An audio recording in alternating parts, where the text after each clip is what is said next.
நம்ம பார்க்க போகிற டாபிக்ஸ் என்ன அப்படின்னா ஃப்ரிக்ஷன். சரிங்களா, இந்த ஃப்ரிக்ஷனில் இருந்து நம்ம மேஜராக என்னென்ன பார்க்க போகிறோம் அப்படின்னா, கொலும் லா ஆஃப் ட்ரை ஃப்ரிக்ஷன்னா என்னது, ஸ்டாட்டிக் ஃப்ரிக்ஷன்னா என்னது, டைனமிக் ஃப்ரிக்ஷன்னா என்னது, ஆங்கிள் ஆஃப் ஃப்ரிக்ஷன்னா என்னது, ஆங்கிள் ஆஃப் ரிப்போசஸ்னால் என்னது, பெல்ட் ஃப்ரிக்ஷன்ஸ்னால் என்னது அப்படின்னு சொல்லிட்டு இந்த வீடியோஸில் டீட்டெயிலாக நம்ம பார்க்கலாம். சரிங்களா, அதே சமயத்தில் நம்ம ப்ரீவியஸ் வீடியோஸில் பார்த்த ப்ராப்ளம்ஸ் வந்து நம்ம ஒட்டுக்காக வந்து அதாவது ஓவரால் எல்லா டாபிக்ஸையும் பார்த்துட்டு, அதாவது தியரியை பார்த்துட்டு நம்ம ஃபைனலாக வந்து எந்தெந்த இம்பார்ட்டன்ட் ப்ராப்ளம்ஸோ அதை வந்து டீட்டெயிலாக நம்ம பார்க்கலாம். ஏன் இது சொல்கிறேன் அப்படின்னா, நம்மளுக்கு இன்ஜினியரிங் மெக்கானிக்ஸ் எல்லாம் பார்த்தோம் அப்படின்னா மேஜராக அந்தளவு வந்து மார்க்ஸ் வந்து ஸ்கோர் பண்ணுறதே கிடையாது. எந்த வித காம்படிட்டிவ் எக்ஸாம் எடுத்துக்கிட்டாலும் மினிமம் மார்க் தான் வந்து நம்மளுக்கு ஸ்கோர் பண்ணுது. ஸோ வந்து நம்ம ஃபைனலாக ஓவராலாக இம்பார்ட்டன்ட் ப்ராப்ளம்ஸை நம்ம டீட்டெயிலாக பார்க்கலாம். இப்போதைக்கு வரக்கூடிய வீடியோஸில் ஒவ்வொரு வீடியோஸ்லேயும் அதோட தியரிஸை டீட்டெயிலாக பார்த்துட்டு எவ்வளோ சீக்கிரமாக டாபிக்ஸை கவர் பண்ண முடியுமோ கவர் பண்ணிவிட்டு அதுக்கப்புறமா நம்ம ப்ராப்ளம்ஸை பார்க்கலாம். சரிங்களா, வாங்க டாபிக்குள்ளே போயிடலாம். Next friction. ஃப்ரிக்ஷனோட டெஃபினேஷன் பாருங்கள். A force that oppose relative motion between two bodies in contact is known as friction or friction force அப்படின்னு சொல்லிட்டு சொல்கிறாங்க. சிம்பிளாகவே புரியும். A force that opposite the relative motion. சிம்பிளாக ஃப்ரிக்ஷன் அப்படின்னாவே opposite the relative motion between the two bodies in contact. இதுதான் வந்து ஃப்ரிக்ஷனுக்கான ஒரு சிம்பிளான டெஃபினேஷன். சரிங்களா, oppose relative motion between the two bodies in contact.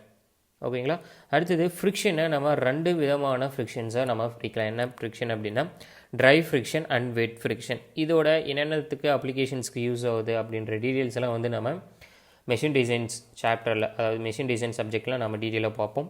இதில் வந்து என்னென்னு மட்டும் தெரிஞ்சுக்கோங்க. ட்ரை ஃப்ரிக்ஷனை கொலும் ஃப்ரிக்ஷன் சொல்லலாம், வெட் ஃப்ரிக்ஷனை விஸ்கஸ் ஆர் லூப்ரிகேட்டிங் ஃப்ரிக்ஷன் அப்படின்னு சொல்லிட்டு சொல்கிறாங்க. சரிங்களா, first coulomb law of dry friction என்னன்னு சொல்லிட்டு ஃபஸ்ட்டு பார்ப்போம்.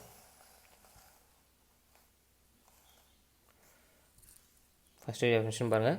த frictional force acting on the body is independent of the area of contact.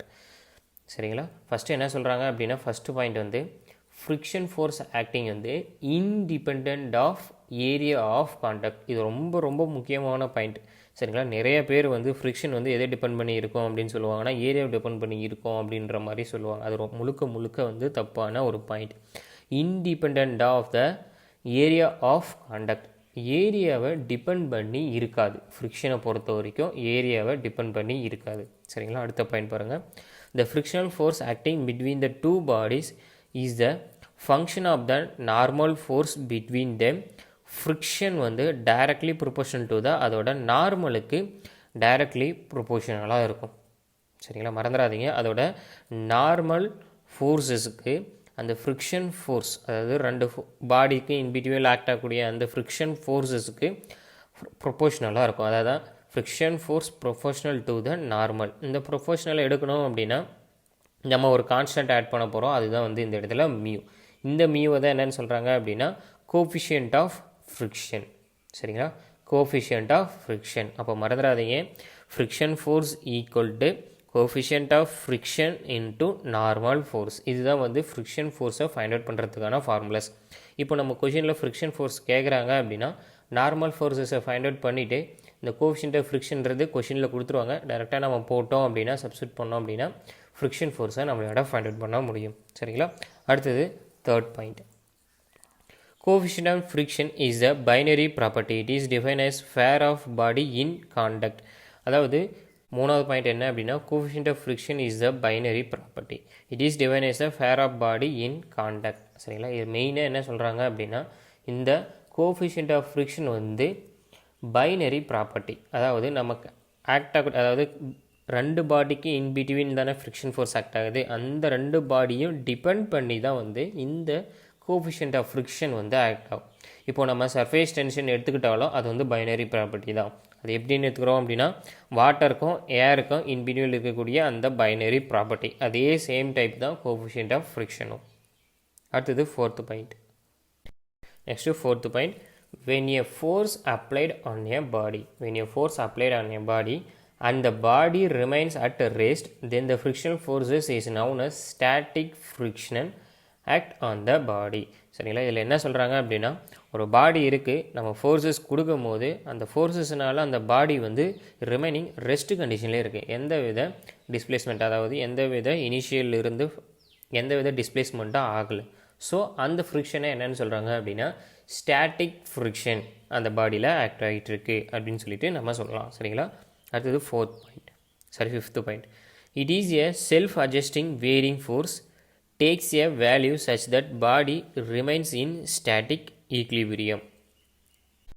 அதாவது ஸ்டாட்டிக் ஃபோர்ஸஸ், அதாவது ஸ்டாட்டிக் ஃப்ரிக்ஷன் வந்து நம்மளுக்கு ஸ்டாட்டிக் ஈக்லிபிரியம், அதாவது ரெஸ்ட் கண்டிஷனில் இருக்கும் போதும் அதோட வேல்யூஸ் வந்து வேரி ஆகும். எப்படின்னா நம்ம ஃபோர்ஸஸ் இனிஷியலாக நம்மளுக்கு ஒரு ஸ்டேபிளான ஒரு ஆப்ஜெக்ட் இருக்குது, நம்ம ஃபோர்ஸஸ் கொடுத்துட்டே இருக்கிறோம், அந்த பொருள் வந்து நகரலை. அப்படின்னும் போது நம்ம ஃபோர்ஸஸ் இன்க்ரீஸ் பண்ணிகிட்டே இருக்கும்.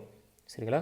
அப்போ கொஞ்சம் கொஞ்சமாக அந்த ஃப்ரிக்ஷன்ஸ் ஃபோர்ஸஸ் வந்து அதிகமாகிட்டே இருந்து அதுக்கப்புறமா தான் நம்மளுக்கு வந்து நகர ஆரம்பிக்க போகுது. சரிங்களா? அது வரைக்கும் உள்ள அந்த ஸ்டாட்டிக் ஃப்ரிக்ஷன் ஃபோர்ஸ் வந்து இன்க்ரீஸ் ஆகிட்டே இருக்கும் அட் ஸ்டாட்டிக் ஈக்லிபிரியத்தில். அதுதான் சொல்கிறாங்க. சரிங்களா? அடுத்த பாயிண்ட் பாருங்கள்.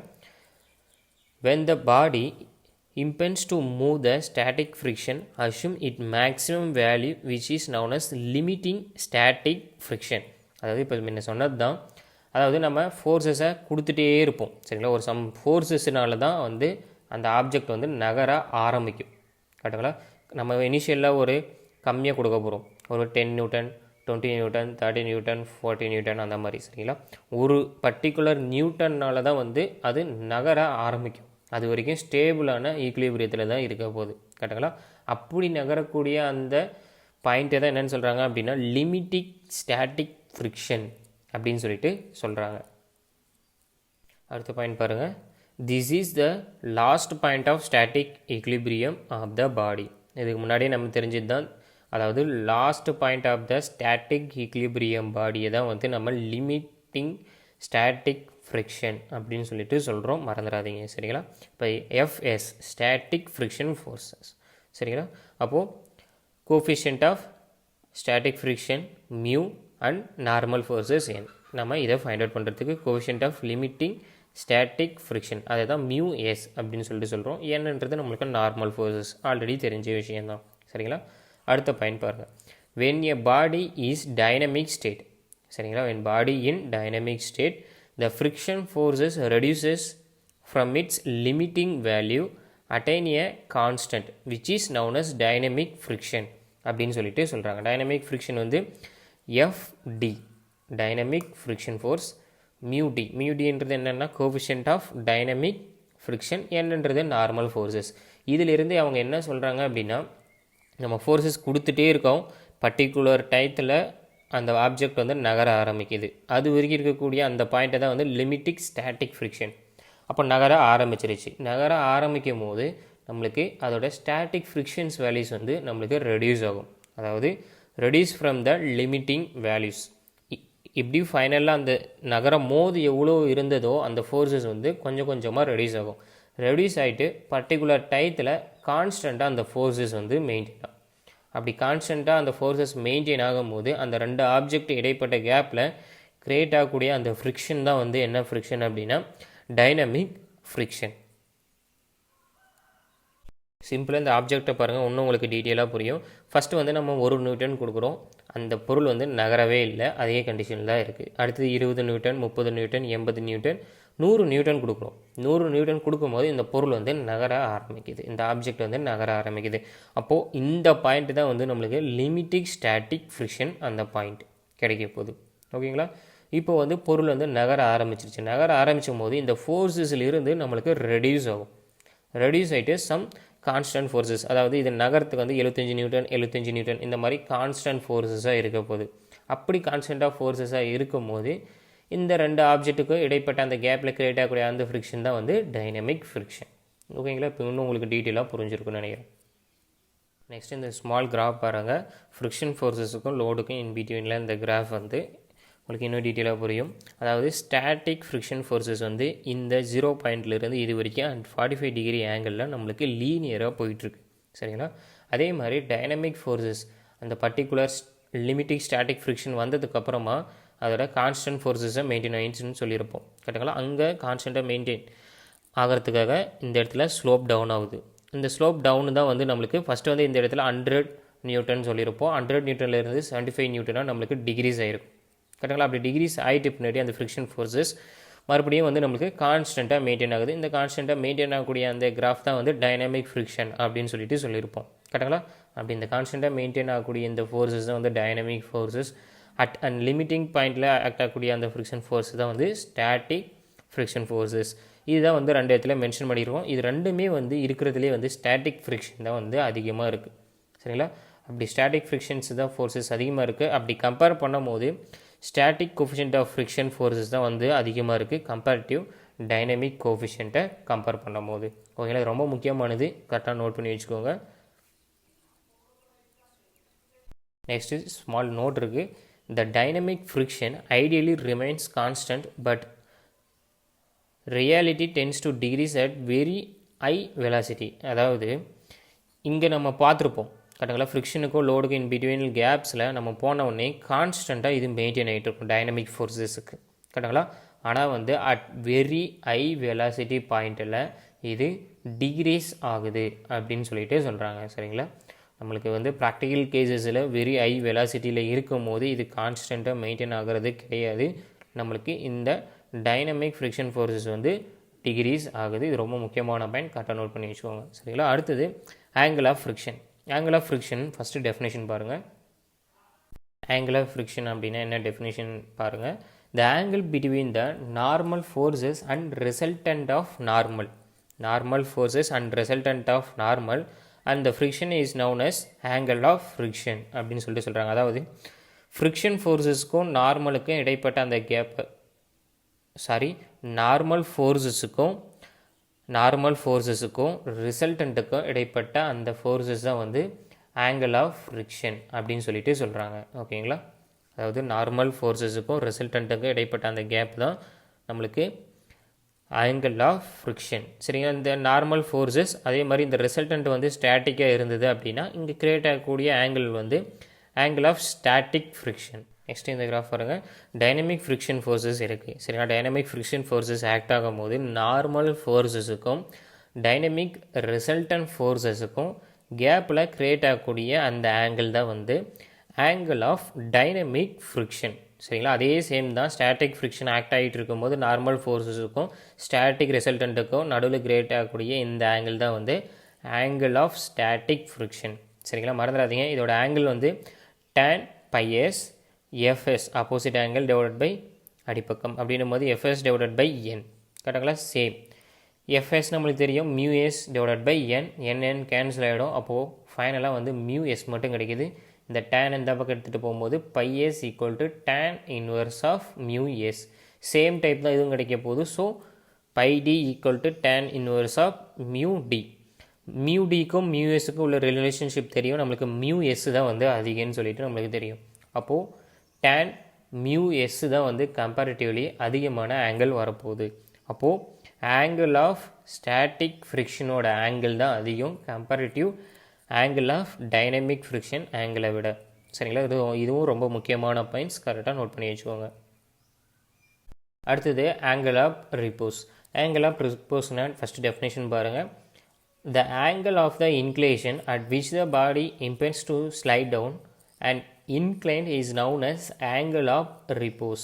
அதாவது என்ன சொல்கிறாங்க அப்படின்னா, ஒரு பொருள் இருக்குது, நம்ம ஸ்மால் அமௌண்ட் ஆஃப் வந்து இன்க்ளினேஷன் கொடுத்துட்டே இருக்கிறோம். சரிங்களா? பர்டிகுலர் இன்க்ளினேஷனுக்கு அந்த பொருள் வந்து மேலேருந்து கீழே வந்து நகர்ந்துட்டு வரப்போகுது. கரெக்டுங்களா? அப்படி நகர்ந்துட்டு வரக்கூடிய அந்த பர்டிகுலர் ஆங்கிள் தான் வந்து என்னன்னு சொல்கிறாங்க அப்படின்னா ஆங்கிள் ஆஃப் ரிப்போஸ் அப்படின்னு சொல்லிட்டு சொல்கிறாங்க. சரிங்களா? சிம்பிளாக சொல்லணும் அப்படின்னா, இந்த பொருளை தூக்கிட்டே இருக்கிறோம், அந்த பொருள் நகரக்கூடிய அந்த பர்டிகுலர் ஆங்கிள் தான் வந்து angle of repose. Next belt friction. Belt friction definition பாருங்கள். The frictional force between a belt rope and a drum or pulley is known as belt friction. அதாவது பெல்ட் அப்படி இல்லைன்னா ரோப், ட்ரம் அப்படி இல்லைன்னா புள்ளி. சரிங்களா? இது ரெண்டுத்துக்கும் இடைப்பட்ட அந்த கேப்பில் க்ரியேட் ஆகக்கூடிய அந்த ஃப்ரிக்ஷன் ஃபோர்ஸஸ் தான் வந்து பெல்ட் ஃப்ரிக்ஷன் அப்படின்னு சொல்லிட்டு சொல்கிறாங்க. சிம்பிளாக இதோட கன்ஸ்ட்ரக்ஷன் இந்த மாதிரி இருக்கும். இதோட ஆங்கிள், அதாவது இங்கேருந்து இது வரைக்கும் டச் ஆகிட்டு இருக்கக்கூடிய அந்த ஆங்கிள் தான் வந்து பீட்டா. அந்த பீட்டா ஆங்கிள் வந்து ஆங்கிள் ஆஃப் லேப் அப்படின்னு சொல்லிட்டு சொல்லுவாங்க. சரிங்களா? இதை நம்ம அப்படியே ஃப்ரீ பாடி டயக்ராம்ஸில் எடுத்தோம் அப்படின்னா டென்ஷன், T1 T2 ஹையர் டென்ஷனை தான் நம்ம வந்து T1 அப்படின்னு சொல்லிட்டு சொல்லுவோம். சரிங்களா, மறந்துடாதீங்க. ஹையர் டென்ஷன் எந்த சைடில் டென்ஷன் அதிகமாக இருக்கோ அதுதான் வந்து ஹையர் டென்ஷன், அது T1ன்னு சொல்லுவோம். லோயர் டென்ஷனை நம்ம T2ன்னு சொல்லுவோம். ஃப்ரிக்ஷன் ஃபோர்ஸஸ் வந்து நம்மளுக்கு F1 இந்த டைரெக்ஷனில் ஆக்ட் ஆகிட்டு இருக்குது. ஸோ இதோட ஹையர் டென்ஷன் வந்து T1 தான். சரிங்களா, நீங்கள் ஃப்ரிக்ஷன் ஃபோர்ஸஸை வச்சு பார்த்தாலும் க்ளீனாக கண்டுபிடிச்சிடலாம். நம்மளுக்கு ரொட்டேஷன் இந்த மாதிரி இருக்கும்போது அதோட ஃப்ரிக்ஷன் ஃபோர்ஸ் ஆப்போசிட் டைரெக்ஷனில் ஆக்ட் ஆகிட்டு இருக்கும். So friction forces F1. சரிங்களா, இந்த பீட்டான்றது ஆங்கிள் ஆஃப் லேப். இந்த ஆங்கிள் ஆஃப் லேப் வந்து நம்ம ஆங்கிளில் சப்ஸ்டிட் பண்ணக்கூடாது, ரேடியனில் நம்ம சப்ஸ்டிட் பண்ணணும். சரிங்களா, அதுக்கு உண்டான ரிலேஷன்ஷிப் என்னன்னு பாருங்கள். Higher tension divided by lower tension equal to e power of mu beta. சரிங்களா, மியூன்றது கோஎஃபிஷியன்ட் ஆஃப் ஃப்ரிக்ஷன் எல்லாருமே தெரியும். பீட்டான்றது ஆங்கிள் ஆஃப் லேப், ரேடியனில் நம்ம சப்ஸ்டிட் பண்ணுவோம். கரெக்டுங்களா, நீங்கள் இதுக்கும் நம்ம ஈக்குவல் பண்ணோம் அப்படின்னா T1 equal to T2 plus F1. சரிங்களா, இந்த பெல்ட் ரிலேஷன்ஷிப், அதாவது இந்த ஃப்ரீ பாடி டயக்ராமில் இருந்தே நம்ம T1 equal to T2 plus F1. இந்த F ஃப்ரிக்ஷன் ஃபோர்ஸஸ்னால் நம்மளுக்கு ஆல்ரெடி தெரியும், மியூ இன்ட்டு நார்மல். இதை ஃபைண்ட் அவுட் பண்ணோம் அப்படின்னா நம்மளுக்கு ஹையர் டென்ஷனுக்கு ஃபைண்ட் அவுட் பண்ணிடலாம். ஹையர் டென்ஷனை சப்ஸ்டிட் பண்ணோம் அப்படின்னா இந்த இடத்துல லோயர் டென்ஷன் நம்ம ஃபைண்ட் அவுட் பண்ணிடலாம். ஓகேங்களா, உங்களுக்கு ப்ராப்ளம் சால்வ் பண்ணும்போது இன்னும் டீட்டெயிலாக புரியும்.